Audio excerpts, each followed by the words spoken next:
Welcome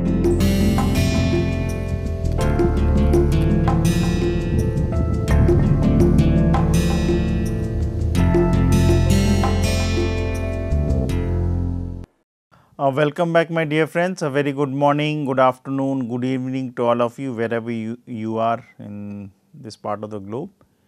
And as you know, this is the DADM, which is Data Analysis and Decision Making 2 lecture series under the NPTEL MOOC. And this course total duration, as you all know, is for 12 weeks, which is for 60 lectures, which is converted into 30 hours of lecture. And each week we have 5 lectures, each lecture being for half an hour. So, each lecture being half an hour, so 12 into 5 converts to 60 lectures. And after each week we have assignments. So, as you know that we have already completed 8 weeks, that is 40 lectures are over, and we will start the 41st lecture today, which is the 9th week. And my good name is Raghunandan Sengupta from the IME department at IIT Kanpur. So, this is lecture number 41 for the 9th week.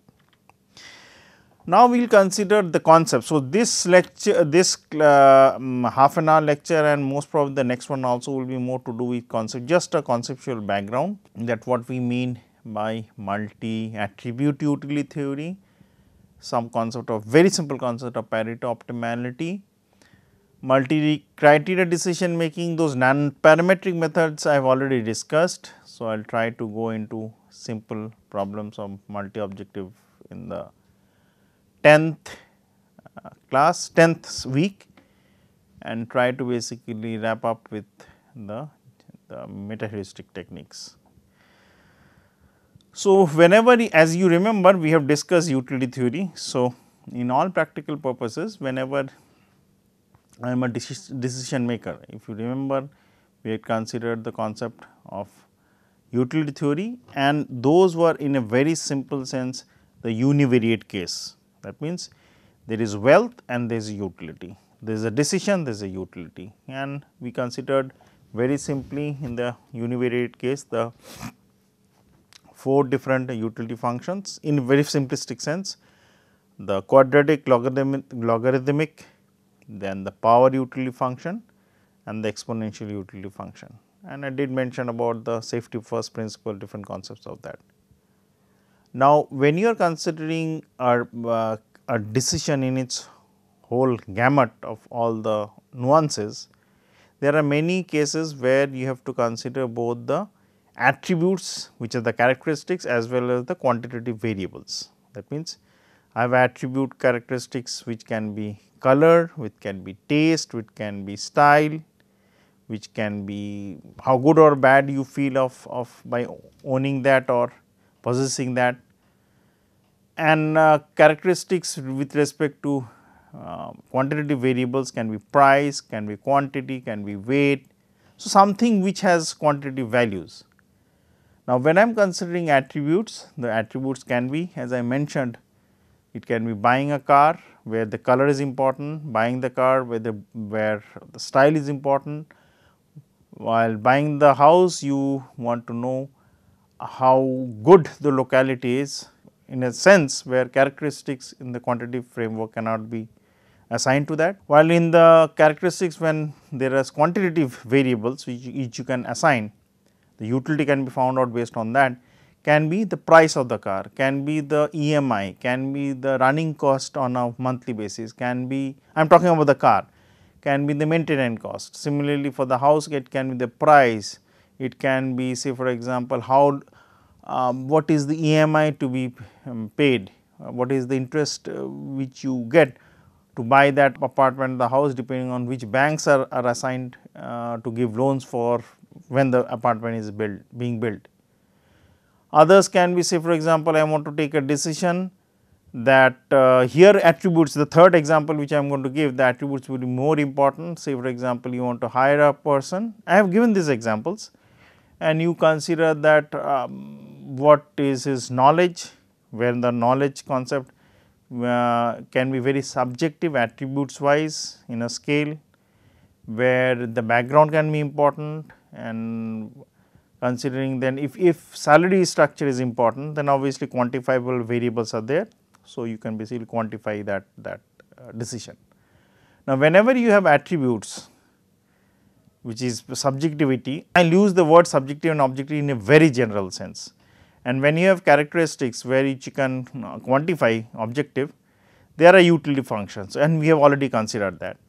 So, we will consider that there are two, and now in this case we will consider the decisions sets consist of vectors x and y, which are elements of the largest set x. So, the decision can be buying a car with a price of, say for example, 3.5 lakhs, color is red, and then say for example, EMI you have to pay is 3000 rupees per week, say for example. The other car can be that, say for example, color red was a characteristics which was attribute, price and the EMIs were quantifiable objective value. So, there are three so called characteristics, both subjective and objective combined. So, it will be x1, x2, x3. So, I will basically have utility based on a combined effect of x1, x2, x3. Similarly, there can be other car where the price is 7 lakhs, say for example, the color is black and the EMI you have to pay per week, say for example, 7,000 rupees. So, again the second characteristics is an attribute, the first and the third are characteristics which are objective. I will basically have those set vector based on which I will find out the utility would be y1, y2, y3. The initial car was x1, x2, x3. So, hence x, y that means x1, x2, x3 and y1, y2, y3, which is basically x and y are the sets of the total so called sets of decisions which you have under your consideration. So, let me continue reading what is given in this slide. So, in all practical situations, decision makers have multiple contradictory objectives in mind when making their decisions. So, they can be contradictory, that means I want to buy the red car, but the cost is high. I want to buy the flat in, say for example, in Houskers in Delhi, but the price is high. I want to buy the flat in, say for example, in outskirts of Delhi, price is low, but safety is not good. Or say for example, I want to buy a car where the price is low, but the safety concerns are a major issue for me. Or say for example, I want to make a decision of sending my kid or whoever is basically taking a decision, he or she wants to go to a certain college. So, considering the college is very good in somewhere in India, somewhere abroad, wherever it is, or the university institutes, but the costs are very high, like per semester cost. So, obviously, you have to take a decision that whether you are going to take a loan for education and send your son or your daughter to that place, because the values later on may be good, but initially the costs are very high. Or you may consider that considering the child has got an admission in either pharmacy or in medical profession or in engineering or sciences, in some college which is very good, but the branch which he wants or she wants is not up to what he or she expects or wanted. And there can be another college where it is not higher up on the ranking, but the branch which he or she is getting is according to what his or her wish is.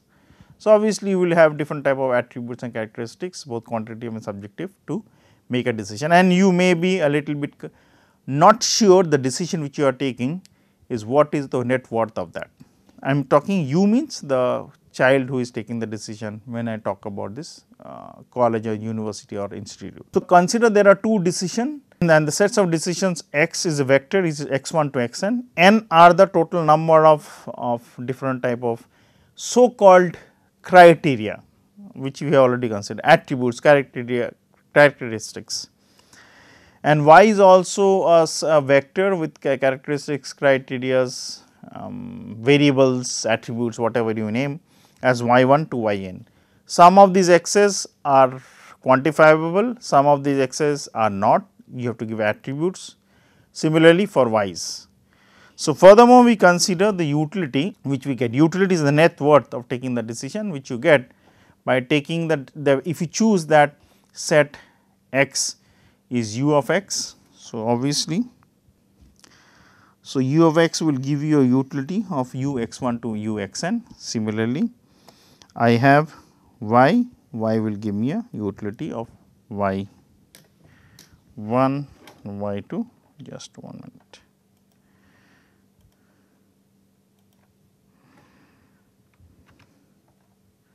So, these two decisions are there. Now, there are different ways how you can combine them.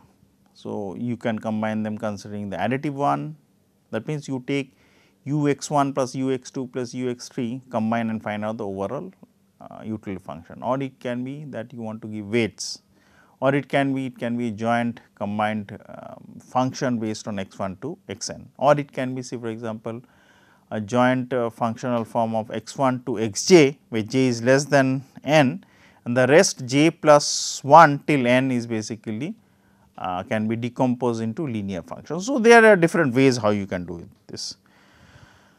So, one of these this multi-attribute utility theories concept. So, there are different forms, I will come to that one by one. So, one of the very simple ways how you can decompose the utility, and this when I am mentioning about x 1 to x n, it means that is applicable for y 1 to y n also.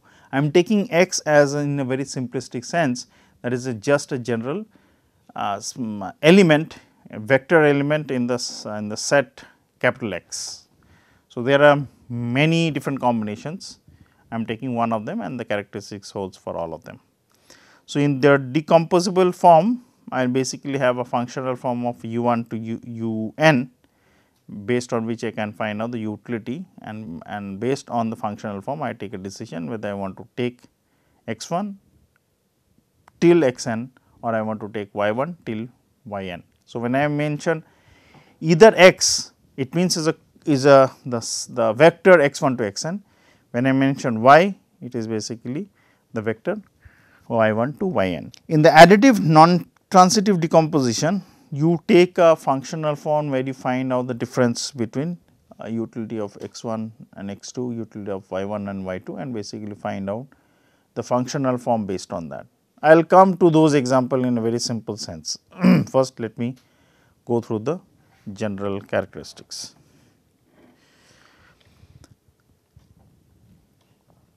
To make things more formal, I will come to the examples later. To make things more formal, we state few results which are the properties of Pareto optimality, and I will give an example without solving it, in the sense without solving it in front of you. I have the solution, I will state the solution and then basically give how it can be analyzed. So, to make things more formal, we state few results, properties of Pareto optimality solutions, which may be considered as relevant and important to this area of MAUT or MCDM. MAUT is multi-attribute utility theory and MCDM is multi-criteria decision making. So, there are three properties of Pareto optimality. Pareto optimality, it is like this. Say for example, I will give a very simple case. Consider you have 100 rupees and you want to basically get some worth, forget utility function. Consider you want to buy something and that 100 is the maximum. So, you can either buy, say for example, some pencil and some erasers. Either you spend all the 100 rupees to buy a pencil or you spend all the amount to buy an eraser, or a combination of that. So, whether you buy all pencils or eraser or some combination of that, the net worth which comes to you is the same. So, you will consider that net worth when you are considering the combination of two. Here is an example of two different decision variables, pencil and the eraser. The net worth corresponding the fact, if it is equal, it can be extended to a higher dimension also, 3 dimension, 4 dimension, 5th dimension, so on and so forth, considering n increases. Which means, by finding out a combination of the utilization of these two variables, in this case the pencil and the eraser, or a higher dimension, I am trying to achieve a level of satisfaction or level of goal which can be met by combinations of different levels of the decision variables. Now, if that is the case, you basically have an optimality case where the net worth, where it is very difficult for you to choose that whether you want to take the set x or the set y, because there may be cases, many of these cases, where the overall value of x 1 is more than y 1, but there can be cases where the value of, say for example, x n is less than y n, considering there are n 1 to n number of such characteristics which accrue to the utility based on finding out either x or y. Or there may be cases where, say for example, that the combinations of x and y is such that some of these characteristics, whether attributes or quantifiable characteristics, are more for individual x, and in some of the cases they are more for individual y's, such that the combined value which you have for x and y, considering they are vectors, they give you the net worth the same. I will come with an example in the finance. Now, when you are considering that, you will basically have the concepts of dominance. Dominance means to what level they dominate each other, and we will consider two sets of stochastic dominance characteristics to happen, which is the first order stochastic dominance and the second order stochastic dominance. So, before that, the property of dominance, a vector x. Now, here that vector means x 1 to x n, which is an element of x, the total set of decisions, and x can be an infinite set, depending infinite combinations are there.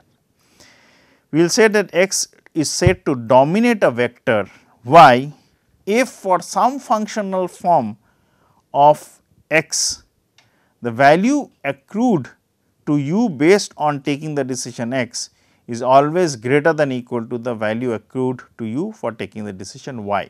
So, if it is equal, they are same. For one of them, as I mentioned, if f of x is greater, obviously it is better to take the decision x. Now, here what I consider, that I am considering I is equal to 1 to k, consider there are different sets of decisions. Now, these different sets of decisions can be 3 in number, it has nothing to do with the dimension. So, for each set, say for example, I consider there are n number of variables, and the characteristics based on which I want to find out and compare these variables are 4 in number. So, first I consider f 1 for x, f 2 for y, similarly I do it for f 1 for y, then I do it for f 2 x, f 2 y, then I do it for f 3 x, f 3 y, and then I do it for f 4 x and f 4 y. So, if any one of them the values accruing for x is more, obviously we will stay the claim that the dominance property holds for this decision x with respect to y, considering the functional form is f.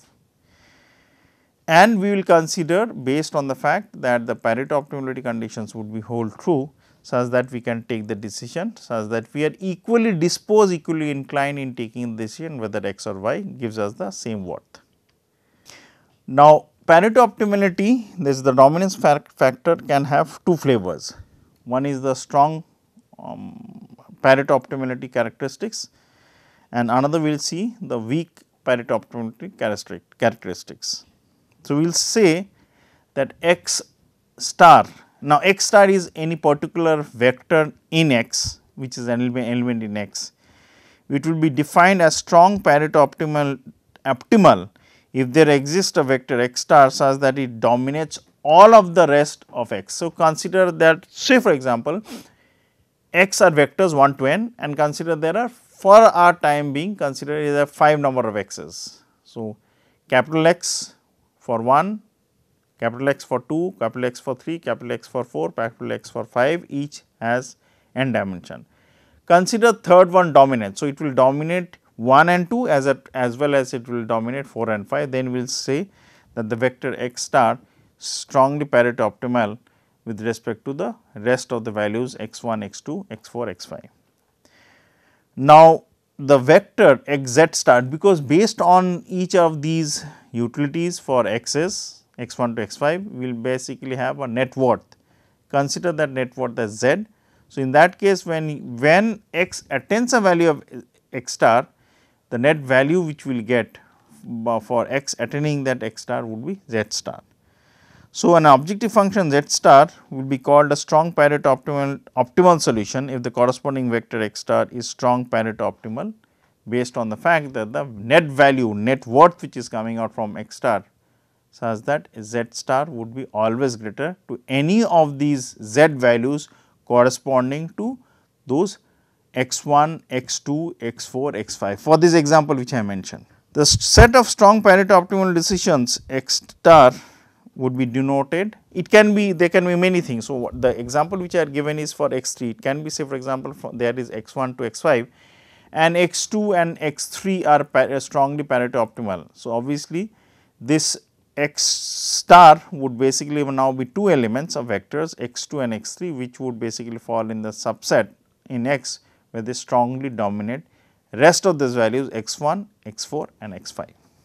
The characteristics of weak Pareto optimality would be a vector x star would be defined as weak Pareto optimal if there exist no other vectors x such that x f of x for those I is equal to 1 to n, they are not dominating in the sense that in the whole range of these x values, I will have some x stars values which absolutely dominate the rest of the x and there would be another set of values which do not dominate x star, and hence we will basically club them as strong and weak. Strong would be, they would basically be greater than x1, x2, x3, x4 for all of the values of the dimension of n we have, and in the case when we have weak Pareto optimality, it will be only dominating in some of the dimension based on which we are trying to consider. Maybe say for example, color is better for one other car, not price, or maybe say for example, boot space is better, not say for example, style. But in the case if all of these are better, price, the boot space, the safety features, the EMI, so obviously it will be strong optimality conditions would hold, Pareto optimality conditions would hold such that we say that value of x for which we get the decision as the best on all accounts would be taken, because as it is strong Pareto optimal. An objective function z star would be called weakly Pareto optimal if the corresponding vector x star is weakly Pareto optimal. The set of weakly Pareto optimal solutions would be denoted by p suffix w. So, we will basically have p which will be a subset of x which is strongly optimal, Pareto optimal, and p suffix w would be weakly Pareto optimal based on the fact that the greater than equal to and less than sign would hold for the strong Pareto optimality point and the weak Pareto optimality point. We will consider next the concept of stochastic dominance. Now, stochastic dominance I will give one examples after this slides which will basically give you the concept that what does the first order and second order stochastic dominance mean. The first order stochastic dominance would mean, consider you are basically playing a gamble where you are basically buying a lottery. So, when a lottery AI dominates AJ, so there are different alternatives A1 to AM. If you remember, I have considered I is equal to 1 to m and j is equal to 1 to n. So, that j value what I have been talking about, the dimension. So, those are the criterias based on which you are taking the decision. So, if AI and AJ are both elements of A1 to AM, the whole set. So, AI will dominate the decision on the lottery AJ in the sense of the first order stochastic dominance. In the case the decision or the decision maker may prefer AI to AJ regardless of what the utility function Ux is, as long as it is weakly increasing. So, as the values of x change, if the concept of utility is weakly increasing in the sense some of them are more or some of them are less and some of them may be equal also. So, as long as whatever the combination is, if I always check, if I as a decision maker, I always check AI with respect to AJ, whatever the two alternatives are, then I will always say that the ith alternative, ith decision, ith lottery would strongly would dominate the ajth alternative, ajth decision in the first order case. Consider this, as the combinations consider there are two cards, one is brand A, one is brand B. Let me put it at brand say for example 1 and brand 2. So, in case if brand 1 and brand 2 are there and different values of characteristics are there, some which are good for brand 1 and some are not good for brand 1 with respect to brand 2. But as you keep changing the values of those characteristics, whether attributes or objective variables that I am not going to consider, it can be anything. As brand 1 always is better than brand 2, then obviously we will say that the first order stochastic dominance property will hold for brand 1 with respect to brand 2 depending on whatever combination of the characteristics you take. Maybe the price is increased slightly, so obviously it will happen that brand 2 price is also increasing. Maybe the fuel efficiency is increasing or decreasing for both the case. Maybe the boot space is increasing decreasing for both the case. These are the theoretical concepts which we will trying to consider when you are making the decision. Based on that, when we consider brand 1, we will take brand 1 to be first order stochastic dominance based on the fact. Thus, in terms of the cumulative distribution function, now here the overall net worth when we get AI and AJ, we are considering the utilities based on the fact that we have some PDF or a PMF for the net worth of the decisions which you have. So, say for example, I take a decision and there is a probability of outcome, as it is a lottery. So, obviously, there would be a PDF and a PMF. Now, if I consider the CDF values of both the alternatives, that is f of A1 with an f of A2, where A1 and A2 are basically AI and AJ. If AI dominates in the first order stochastic dominance sense AJ, it will always imply that whatever the value of x is, whatever the combination of x is, the cumulative distribution function value for AI would always be greater than equal to that cumulative distribution function value of AJ. So, whatever the combinations we take, that will always hold true. Remember here that x is an outcome which is an element of the whole set of decisions which we have x. Furthermore, AI, which is the first order stochastic dominance, will dominate AJ if and only if the expected utility maximizer properties of the increasing utility property would hold true for AI and AJ. That means, as I am increasing the decisions, I am getting more and more worth. So, this will consider to be true for the case of AI and AJ, considering that as x changes its values. So, with this I will end this the first lecture for the 9th week and considering the concept of MCDM and MAUT in more details later on. Thank you very much and have a nice day.